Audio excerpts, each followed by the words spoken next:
जय श्री राम। কৃষ্ণই অৰ্জুনক এটা ডাঙৰ কথা কৈছিল। এইখিনি কথা মানুহে বৰ্তমান কলি যুগত সব মানুহে যদি এইকেইটা নাম যদি স্মৰণ কৰে পাপৰ পৰা মুক্তি পোৱাৰ এটা তেওঁ পথ দেখুৱাইছে।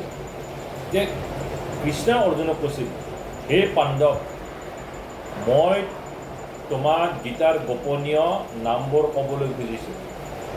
শুনা, এই নামবোৰ শুনিলে, পঢ়িলে, পাঠ কৰিলে, জপ কৰিলে তৎক্ষণাৎ মানুহৰ পাপৰ পৰা পাপবিলাক বিনষ্ট হয়। কিন্তু কৃষ্ণই কৈছিল অৰ্জুনক, গতিকে এই নামকেইটা হৈছে নামকেইটা অতি দৰকাৰী। এই নামকেইটা জপ কৰক, আপোনাৰ যিখিনি পাপ চাপ আছে পাপৰ পৰা মুক্ত হ'ব।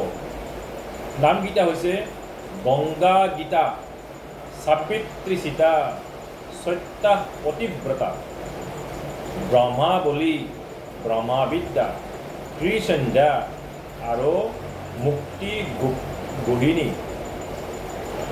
অৰ্ধমাত্ৰা, সীতানন্দা, ভৱগ্নি, শান্তি নাশিনী, দেৱত্ৰয়ী, পৰমানন্দা, তত্ত্বাৰ্থ জ্ঞানমঞ্জৰী। এইকেইটা নাম অৰ্জুনক কৈছিল, কৃষ্ণ অৰ্জুনক কৈছিল, এইকেইটা নাম পাঠ কৰিলে হেনো পাপৰ পৰা মুক্ত হয়। আৰু কৈছিল কি